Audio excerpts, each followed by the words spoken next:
Zimbabwe versus Bangladesh के बीच में जो पहला ओडीआई मुकाबला खेला गया उसे जिम्बाब्वे अपने नाम पे करता है। मैंने पहले ही बोल रखा था कुछ भी हो जाए जो मैच होगा इसको जिम्बाब्वे जीतेगा।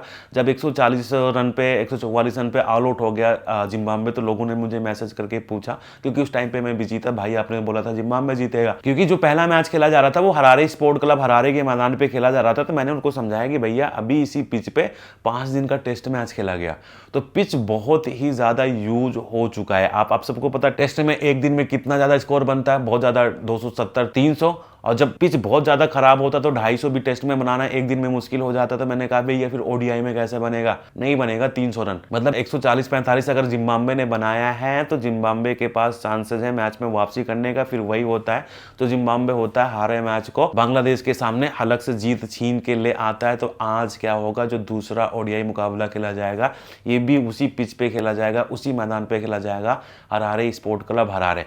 पिच कैसा था, कैसा रहता है, कब कितने स्कोर बने, कब 300 बना, कब 250 बना, भूल जाओ। अगर अभी की बात करें तो इसी मैदान पे पहले टेस्ट मैच खेले गए, फिर ओडीआई मुकाबला खेला गया, फिर से ओडीआई मुकाबला खेला जा रहा है। यानी पिच काफी ज्यादा यूज है, तो पिच बहुत ज्यादा टूटा हुआ था। ऐसे में क्या होता है, जब टूटा हुआ पिच होता है ना, तो कोई गेंदबाज जब बॉल को मान लो 90 की स्पीड में डालता है, हाथ से छोड़ता है, वो पिच पे टप्पा खाएगा।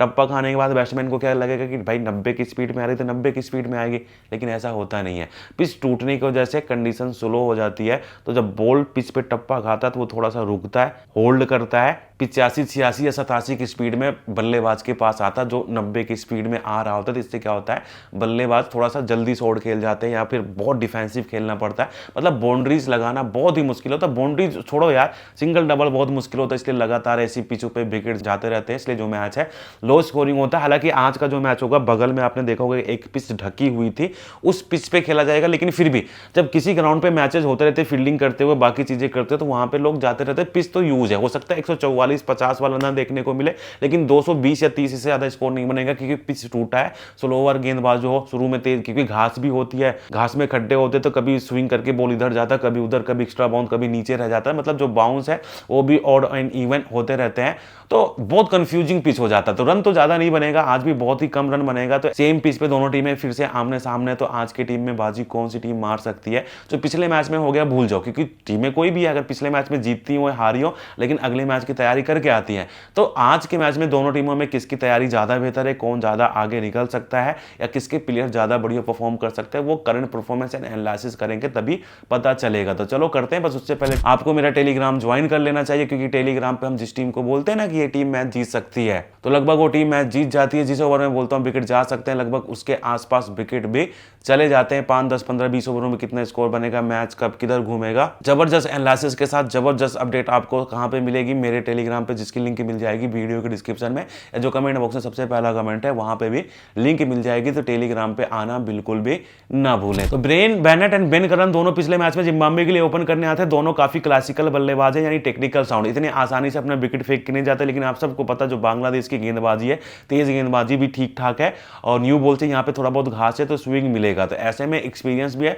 तो ब्रेन बेनेट लगातार कंसिस्टेंट बनाते रहते हैं, भले पिछले मैच में रन ना बना पाए। तो मुझे लगता है तेज गेंदबाजों को अच्छा खेलते तो हो सकता है उनकी पारी अच्छी आए। बेन करन भी लगातार ओडीआई में रन बनाते रहते हैं, बहुत स्लो मोशन में बनाते हैं, लेकिन संभल संभल के उनकी भी बल्ले से पारी बढ़िया निकल सकती है। लेकिन दूसरी तरफ बांग्लादेश की बात करें तो तंजीद हसन तामीम और सौम्या सरकार पिछले मैच में बल्लेबाजी करने आते ओपन। दोनों की कहानी की बात करें, सौम्या सरकार ये 30-35-40 बनाते हैं, फिर उसके बाद आउट होकर चले जाते हैं। हालांकि पिछले मैच में वो भी ना कर पाए, क्योंकि पिच बहुत ज्यादा खराब था। पिच अभी भी खराब है, सामने गेंदबाजी काफी ज्यादा कमाल की। तो ऐसे में सौम्या सरकार का थोड़ा सा मुश्किल लग रहा है, 50-50 लग रहा है। तंजीद हसन तामीम का था हमेशा 50-50 रहता है, एक आधा मैच में चलते थे, एक आधा 2 मैच में फ्लॉप होता है। जिस तरह से पिच है, जिस तरह से सामने गेंदबाजी है, तो इनका भी कहना मुश्किल है।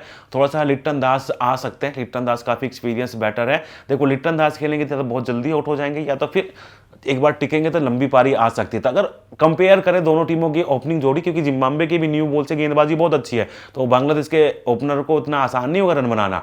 तो ओपनिंग जोड़ी ऑलमोस्ट दोनों की एक जैसी है, ना बहुत ज्यादा अच्छी कह सकते हैं, ना बहुत ज्यादा खराब कह सकते हैं, मिडिल ऑर्डर अगर देखें तो। इनोसेंट किया पिछले मैच में काफी स्ट्रगल वाली पारी खेली है। अगर जिम्बाब्वे जीता तो इनकी एक बेहतरीन पारी की वजह से जीता। जब से इनको मौका मिल रहा है अक्सर इनकी परफॉर्मेंस ठीक ठाक आती है। क्रेग एरिबिन काफी एक्सपीरियंस है, लगातार रन बनाते रहते हैं, भले पिछले मैच पर रन ना बना पाए। और सिकंदर रजा आप सबको पता है ये भी काफी एक्सपीरियंस बल्लेबाज है, ये भी लगातार रन बनाते रहते हैं। लेकिन जो जिस तरह से पिच यूज है, कंडीशन स्लो है, तो बांग्लादेश के पास स्पिन गेंदबाजी भी ठीक ठाक है, ठीक ठाक क्या बेहतर ही है। तो ऐसे में कोई भी बल्लेबाज इतना आसान नहीं होने वाला, लेकिन ये तीनों बल्लेबाज तगड़े हैं, तो मे भी इसमें से एक आता दो बढ़िया परफॉर्म कर जाए जिम्बाब्वे के लिए। बाकी नजमुल हुसैन संतो की बात करते भले ही पिछले मैच में ना चल पाए, लेकिन ओवरऑल स्पिनर्स को भी अच्छा खेलते हैं और ओडीआई में तीसरे नंबर पे लगातार रन बनाते रहते हैं। दूसरा तोहिद हृदय की बात करें, ये भी स्लो पिच पे स्पिनर्स को खेलने का बहुत बड़ा एक्सपीरियंस है, लगातार ये रन बनाते रहते। पिछले मैच में भी देखा होगा तोहिद हृदय ने एक छोटी सी पारी खेली थी, मतलब थोड़ा सा लड़ाई लड़ी थी और साथ दिया था नूरुल हसन। हालांकि नूरुल हसन कभी चलते कभी नहीं चलते, लेकिन तोहिद हृदय की बात करें तो इनकी परफॉर्मेंस अच्छी रहती है। जिम्बाब्वे की जो मिडिल ओवर की गेंदबाजी है वो भी ठीक ठाक है, लेकिन फिर भी बल्लेबाजी बांग्लादेश की अच्छी। तो दोनों टीमों का कंपेरिजन करोगे तो जो बांग्लादेश की बल्लेबाजी है किसी भी एंगल से जिम्बाब्वे से कम नहीं है। मिडिल की भी बल्लेबाजी की मैं बात करूं, क्योंकि नजमुल हुसैन संतो, तोहिद हृदय लगातार रन बनाते रहते हैं। अगर डेथ की बल्लेबाजी की आप बात करते हो, वेस्ली मेदवीर पिछले मैच में खेलने का मौका मिला, लेकिन परफॉर्मेंस बिल्कुल भी अच्छी नहीं। अक्सर जब भी ये खेलते एक आता मैच में चलते तो 4-6 मैच में फ्लॉप होते हैं, या इनकी जगह पे रियान बल्लो को भी मौका मिल सकता है, जो गेंदबाजी बढ़िया करते हैं। बल्लेबाजी हालांकि कभी चलती रियान बल्लो की, कभी नहीं चलती। क्लाइव मडांडे विकेट कीपर बल्लेबाज, विकेट कीपिंग इनकी अच्छी चलती है, लेकिन बल्लेबाजी बहुत कम बारी होता है कि क्लाइव मडांडे अच्छी कर पाए। तो बल्लेबाजी में लगभग फ्लॉप रहते हैं। ब्रांड इवेंट्स भी थोड़ा बहुत बल्लेबाजी कर लेते हैं, लेकिन कंसिस्टेंट वो भी नहीं बना पाते, जैसा कि पिछले मैच में देखा फ्लॉप रहे। न्यू मैन न्यू हरी पिछले मैच में काफी बढ़िया बल्लेबाजी करके जाते हैं, और साथ में कप्तान रिचर्ड नगारवा पहली बार कप्तानी कर रहे थे, क्या कप्तानी वाली बल्लेबाजी करी।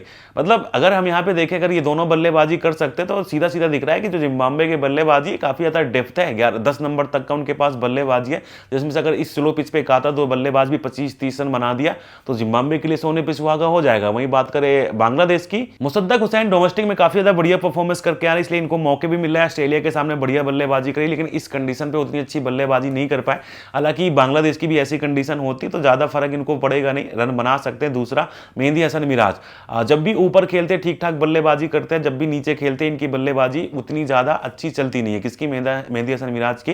रिशाद हुसैन को पिछले मैच में खेलने का मौका मिला, लेकिन ज्यादा अच्छी बल्लेबाजी नहीं कर पाए, तो मे बी शोरफुल इस्लाम को इनकी जगह पे मौका मिल जाए। बल्लेबाजी अच्छी नहीं कर पाए इसलिए नहीं, क्योंकि गेंदबाजी भी ज्यादा अच्छी नहीं कर पाए थे। तो अगर हम यहाँ पे देखें तो डेथ की जो बल्लेबाजी बांग्लादेश की भी ठीक ठाक है, बहुत ज्यादा बेहतर नहीं। तो ओवरऑल अगर आप बल्लेबाजी का कंपेयर करते हो दोनों टीमों का, तो ऐसा नहीं कि जिम्बाब्वे की बल्लेबाजी बहुत खतरनाक है, बांग्लादेश की बल्लेबाजी बहुत खराब है, बांग्लादेश की बहुत खतरनाक है, जिम्बाब्वे की बहुत खराब है। ऑलमोस्ट दोनों की जो बल्लेबाजी है ना वो एक जैसी है। अगर दोनों की ताकत जो है वो असली ताकत है इनकी गेंदबाजी। जैसे अगर हम यहाँ पे बात करें जिम्बाब्वे की, तो कप्तान रिचर्ड नगारवा न्यू बॉल से काफी कमाल की गेंदबाजी करते हैं, इनके पास स्विंग है। और जिम्बाब्वे का जिस तरह से पीछे इस पे काफी ज्यादा बढ़िया स्विंग मिलता भी है, और बांग्लादेश के बैटर हैं भी, जब भी थोड़ा सा स्विंग होता है फंसते भी हैं।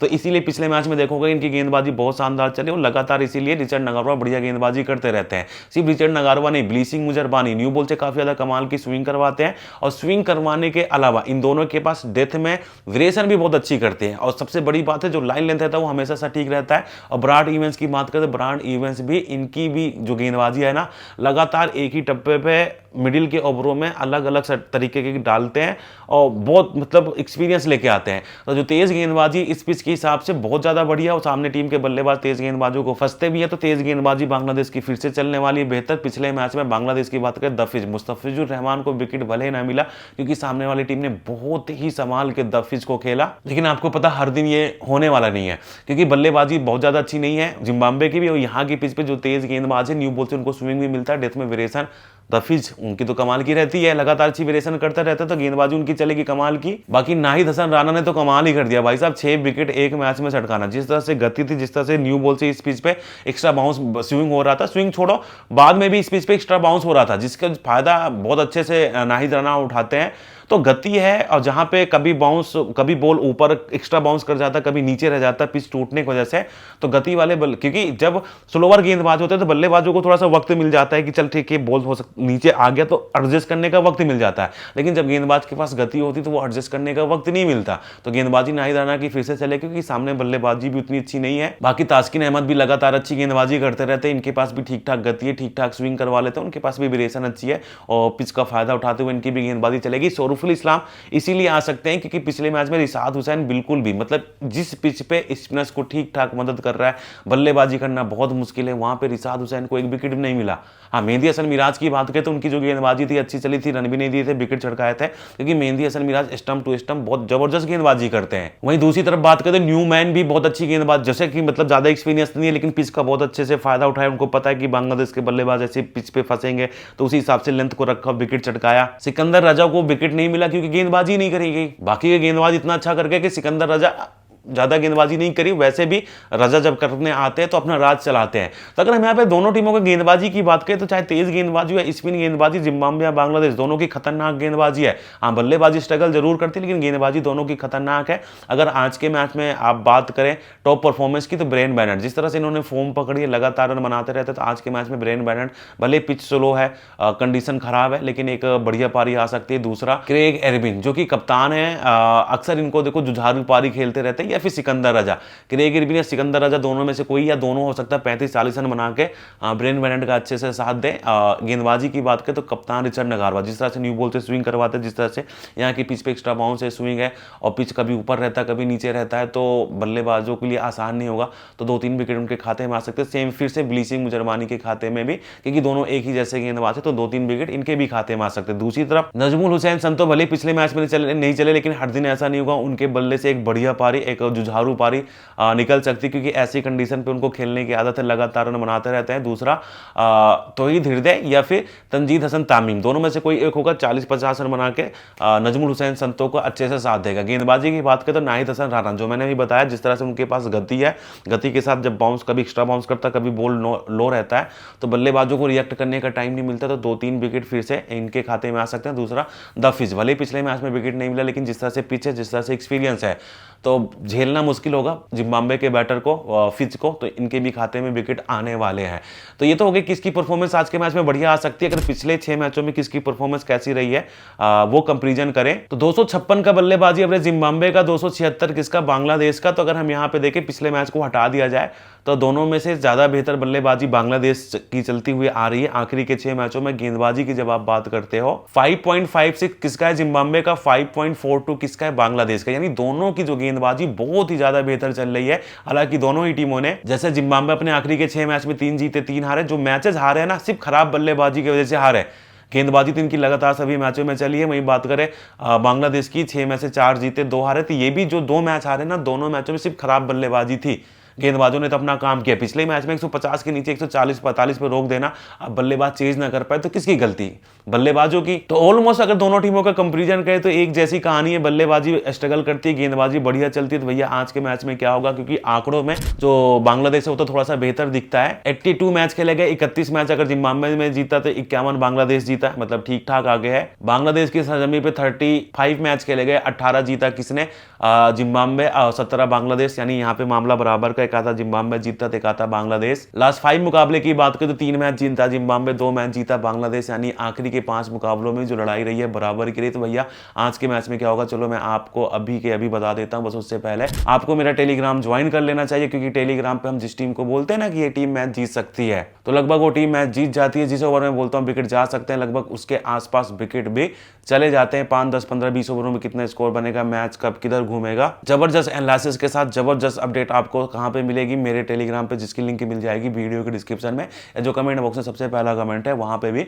लिंक मिल जाएगी। तो टेलीग्राम पे आना बिल्कुल भी ना भूलें। और साथ में आपको मेरे इंस्टाग्राम पे भी आना चाहिए, क्योंकि एक इनिंग के बाद टारगेट चेंज होगा, डिफाइंड होगा, मैच कब किधर घूमेगा, जबरदस्त एनालिसिस के साथ एक रील बना के इंस्टाग्राम पे अपलोड कर देता हूं। अगर आप वो देखोगे तो आपको काफी ज्यादा मजा आएगा, लिंक मिल जाएगी डिस्क्रिप्शन में, तो इंस्टाग्राम पे भी आना बिल्कुल भी ना भूले। अब आते हैं आज के मैच पे। तो देखो भाई लोग, सारी एनालिसिस करने के बाद ज्यादा फर्क तो नजर नहीं आ रहा है। अगर आपने पिछले मैच की मेरी एनालिसिस की वीडियो देखी थी तो उसमें मैंने एक चीज बोली थी, देखो दोनों टीमें लगभग एक जैसी, लेकिन एक चीज का फायदा मिलेगा जिम्बाब्वे को, होम कंडीशन, जितना वो अभी समझेंगे बांग्लादेश को थोड़ा सा वक्त लगेगा। लेकिन आज ये चीज मैटर नहीं करती। बांग्लादेश ने पहले टेस्ट खेला, ओडीआई खेला, तो लगभग पिच को समझ चुका है, और बांग्लादेश की भी जो कंडीशन होती है कुछ इसी तरीके से होती है। गेंदबाजी दोनों टीमों की एक जैसी, लेकिन बल्लेबाजी भले पिछले मैच में 140-45 चेज नहीं कर पाया बांग्लादेश, लेकिन हर दिन ऐसा नहीं होगा। और जो बांग्लादेश की बल्लेबाजी है वो जिम्बाब्वे से थोड़ा सा बेहतर है। तो मुझे लगता है है, इस चीज़ का फ़ायदा आज बांग्लादेश को मिलेगा।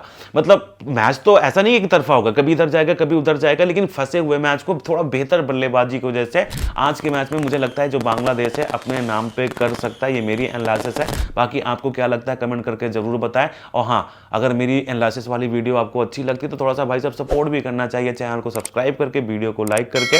बाकी मिलते हैं अगली वीडियो में, तब तक के लिए गॉड ब्लेस यू।